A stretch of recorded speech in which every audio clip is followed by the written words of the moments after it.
जयप्रकाश, तुमने अपने लोगों का भला करने के लिए और गांव में विकास के काम शुरू करने के लिए नौकरी से वॉलंटरी रिटायरमेंट लिया। I am so proud of you. कैसे आना हुआ? उमापति, मेरा जो अनुभव है मैं पूरे गांव को उसका लाभ देना चाहता हूं। पर आए दिन हो रहे कत्ल को रोकना मुश्किल हो रहा है। मुझे उम्मीद है सीएस होने के नाते तुम मेरी मदद जरूर करोगे। क्या कहा? कत्ल? कौन करवा रहा है? विक्रम धनुष। कल उसने इनके पिता को मार दिया। पता नहीं ये खून खराबा आखिर कब रुकेगा। आखिर उसकी प्रॉब्लम क्या है? इसे देखिए, यहां हरे रंग में ये खेती की जमीन है। 1000 परिवारों के लिए जीवन का आधार है। लेकिन वो लोग ऑयल रिफाइनरीज के लिए यहां पाइपलाइंस बिछाना चाहते हैं। ऑयल कंपनी से करोड़ों रुपए एडवांस में ले चुके हैं और खेती की जमीन खरीदना चाहते हैं। किसान अपनी थोड़ी जमीन सैक्रिफाइस करने को तैयार है। डेवलपमेंट हो तो कोई प्रॉब्लम नहीं। रोड, हॉस्पिटल, स्कूल, एयरपोर्ट बनाओ, कुछ भी।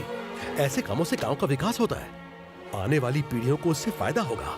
वो तो अपने घर छोड़ने को तैयार है, पर हाँ, विकास का काम होना चाहिए। लोग अपनी जमीन उन कंपनीज को क्यों दे जो सिर्फ अपना फायदा देख रही हैं? अगर हमने उनकी बात मानी तो गांव की मिट्टी, वहां का हवा, पानी सब कुछ प्रदूषित हो जाएगा। दुख की बात तो यह है कि सीएम का बेटा इन सब प्राइवेट ऑयल कंपनीज का हिमायती बना बैठा है। बस इसी वजह से कोई हमारी मदद नहीं करना चाहता। इसमें मैं कुछ नहीं कर सकता। मेरी राय मानो तो उस आदमी से दूर रहो। तुम्हें लगता है सीएम की वजह से लोग चुप हैं? ऐसा नहीं है। असली पावर सीएम के बेटे में है। और तो और तुम यहां पर आए हो, इसकी जानकारी उस तक पहुंच चुकी होगी। वो किंग नहीं, किंग मेकर है। खैर चिंता मत करो, मुझसे जो होगा मैं करूंगा। पब्लिक की नहीं, अपने बारे में सोचो। वैसे अपनी बेटी के बारे में कुछ सोचा है तुमने? हाँ। बिन मां की बच्ची है, उसकी जिम्मेदारी अब तुम पर ही है। बस कोई अच्छा लड़का मिल जाए। ठीक है, मेरे साथ तुम घर चलो। माफ कीजिए, अभी इनके साथ आया हूं, फिर कभी आऊंगा। और बताइए, भाभी कैसी हैं?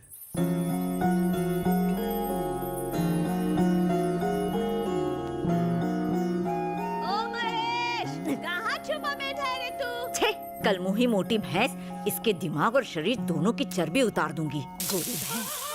ओ मेरी औलाद, तू यहाँ है? दादी सासू क्या बना रही हो? दिखता नहीं, नाश्ता बना रही हूँ। नाश्ता बना रही हो? थोड़ा सांभर भी डालो ना। जहर भी डालूं ताकि तुझसे भी छुटकारा मिल जाए। कुछ भी कहो, सांभर का जवाब भी। Sambar is the king. और तू चुड़ैलों की क्वीन। गुलाब की कली, मैं ऑफिस जा रहा हूँ। हाँ? अरे ओ हड्डे हराम, हाँ? लड़की देखने गया था तो आंख पे काला पट्टा बांध के गया था। कलर और वजन देख के फिसल गया होगा, जो इस आटे की बोरी को हमारी गर्दन पे रख दिया। आपकी तकदीर तो अच्छी है, मेरी तो गई गुजरी है। तेरे को क्या तकलीफ? मैंने एक शर्त रखी थी कि ससुराल में खड़ूस दादी नहीं चाहिए, पर जब मैं यहाँ आई और मैंने आपको देखा तो मैंने कहा मैं ये शादी नहीं करूँगी। इतना नाक लगा रही थी तो क्यों की शादी? इन्होंने झूठ बोला ना। क्या झूठ बोला रे? इन्होंने मुझसे कहा 6 मंथ्स में टपक जाएगी, पर ये देखो 9 साल हो गए। मेरे मरने की राह देख रहा है? देसी घी खाया है मैंने। मेरे बेटे को किसी की नजर ना लगे, सारी पूरी नजर उतर जाए। भले ये बाहर से लड़ाई झगड़ा करके आए, पर नजर तो ऐसे उतारती है जैसे जंग जीत के आया हो। धीरे बोल, नहीं तो वो कद्दू उठा के तेरे सर पे ही फोड़ देगी। गणेश मेरे बड़े बेटे की औलाद है, लेकिन ये दोनों इसे अपना बेटा मानते हैं। इसके प्यार में कमी ना रह जाए, इसलिए अपनी औलाद नहीं होने दी। बाप रे पापा।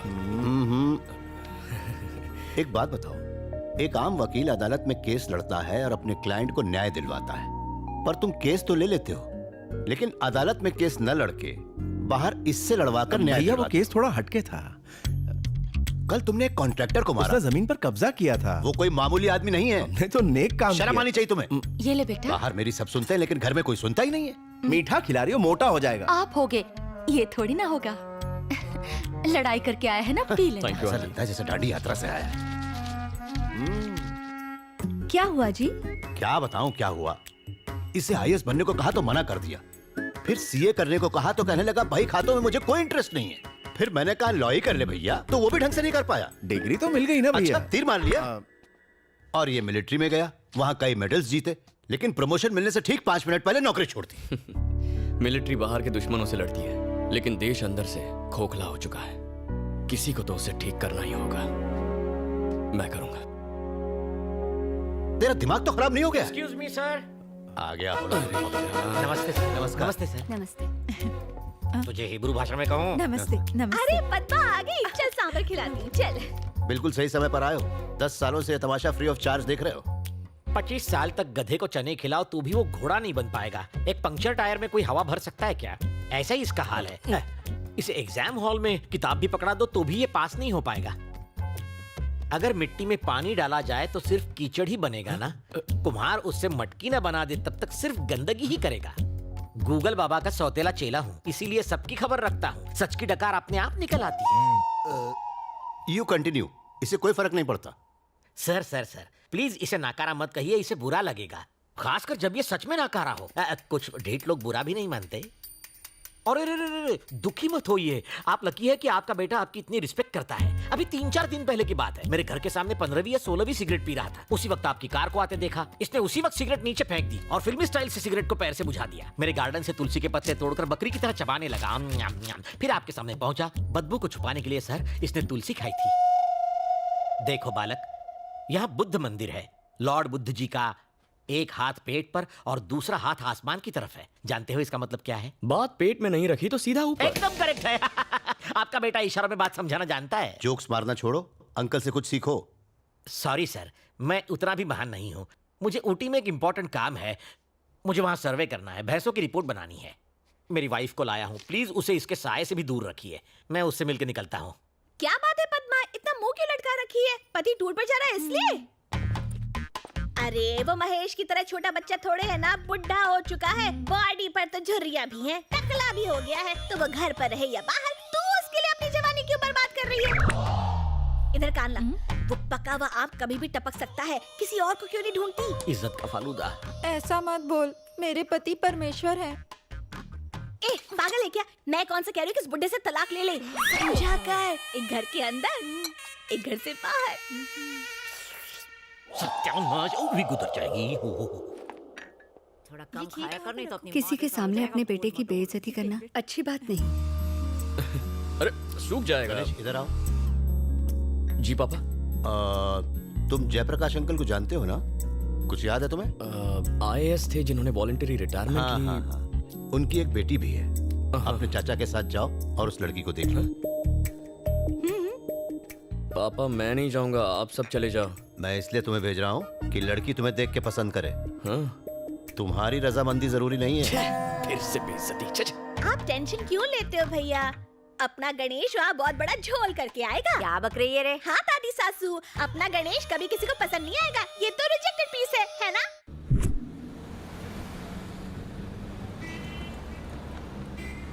आप इतने गुस्से में क्यों? कहते हैं लड़की का अप्रूवल चाहिए। क्या कमी है तुम्हें? बस आंखें थोड़ी सी छोटी है, लेकिन उससे क्या फर्क पड़ता है? बिना आंखों में आंखें डाले प्यार नहीं होता क्या? सलमान खान तो मिस्टर परफेक्ट है। उसकी शादी हुई, गाड़ी क्यों रोकी?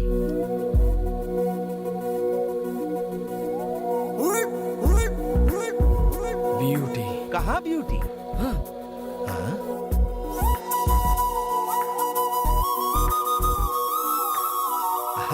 सुंदर है। नहीं नहीं, उसके हाथ में तो झाड़ू है। किसी NGO से होगी। काहे की NGO? म्युनिसिपालिटी से। म्युनिसिपालिटी ने मेंटेन अच्छा किया है। तुम जानते हो ना, तुम्हारी दादी विरोधी पार्टी की है। नालायक गधे, झाड़ू वाली बहू लाया, इसीलिए तुझे साथ भेजा। हाँ? चाचू लगता है साफ सफाई से बहुत माल कमाया है। कैसे कह सकते हो? नेकलेस देखो। अरे वो सोना नहीं है, नल्ला।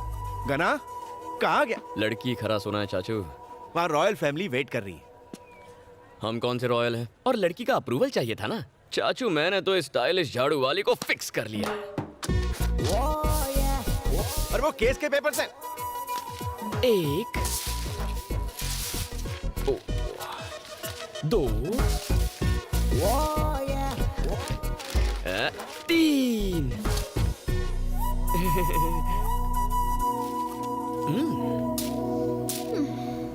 मैटर क्या है बे? मैटर सिंपल है, आई लव यू। अपुन की प्रोफाइल पता है? एक्सक्यूज मी मैम, आप रोड पे झाड़ू क्यों लगा रही हैं? ये सफाई कर्मचारी दिन रात मेहनत करके इस शहर को साफ सुथरा रखते हैं। इतनी मेहनत के बावजूद इनकी तनख्वाह कितनी कम है। लोगों का ध्यान इनकी तरफ लाने के लिए मैंने बहुत कोशिश की, पर सब बेकार। आखिर में थक हार के मुझे ये रास्ता अपनाना पड़ा। आप लोग भी मीडिया और सोशल मीडिया के जरिए कुछ कीजिए प्लीज। बिल्कुल अपने पापा जैसा काम कर रही हो, सदा सुखी रहो। कुछ घुसा भेजे में। अपुन इस एरिया की एमएलए है। फिर तो ये करना तुम्हारा फर्ज है। क्या बोला? हम लोगों ने ही तो तुम्हें एमएलए बनाया है। तेरे को नहीं लगता तू बजट से ज्यादा काम कर रहा है? मैंने कुछ गलत कह दिया क्या? कराटे में मुझे 2 बार पिंक और 1 बार गोल्डन बेल्ट मिला है। एक फूंक और चुटकी में धूल चटा सकती हूँ। फैंटास्टिक। तो ये है तुम्हारे फिगर का राज। क्या बोला बे? देखो तुम्हें भी मुझसे प्यार हो ही जाएगा। क्या? हाँ, हमारी इस मीटिंग से तुम में इंटरेस्ट जाग जाएगा। फिर तुम मेरे बारे में क्यूरियस हो जाओगी। दिन रात मेरे बारे में सोचकर तुम्हें टेंशन हो जाएगी। फिर तुम मेरा नाम और फोन नंबर ट्रेस करके मेरा एड्रेस ढूंढ निकालोगी। फिर चेजिंग होगी, थोड़ी फाइटिंग होगी। उस फाइटिंग में मैं थोड़ा सा जख्मी हो जाऊंगा। तुम दौड़ कर घर आओगी, धड़ाम से दरवाजा खोलोगी, फटाम से मेरे गले लग जाओगी और कहोगी गणा I am so sorry, I love you very much, मैं तुम्हारे बिना जी नहीं सकती, मुझसे शादी कर लो। साउथ फिल्मों की डायलॉग मत मार, वरना टपका डालूंगी। तुम मारने की कोशिश करो, मैं पटाने की कोशिश करता हूँ। छी छोरा। Sweetheart, thank you. लफंगा।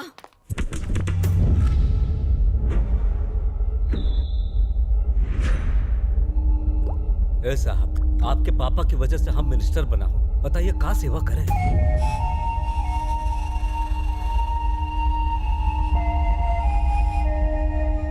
तूने मुझे 500 करोड़ के टेंडर दिलवाने का वादा किया था, लेकिन तूने वो कॉन्ट्रैक्ट किसी और को दे दिया। अच्छा नहीं किया। कितने पैसे खाए? वो पार्टी को टेंडर देने को आपके पापा खुद हमसे कहे थे। सर, बिजनेसमैन प्रसाद कुमार और उसका बेटा आया है। उसे बैठने के लिए मत कहना। सर। साले को खड़ा रखना। जी। प्रेस का मीटिंग में जाना है, अगली बार वो टेंडर आपको ही मिलेगा। चले जाएं। हाँ, मेरे बाप की सुनेगा। मैं यहाँ का किंग मेकर हूँ। कल 200 करोड़ भेज देना। बिल्ली रास्ता काटे तो मैं उसे कुचल देता हूँ, तो फिर तुझे कैसे छोड़ूं?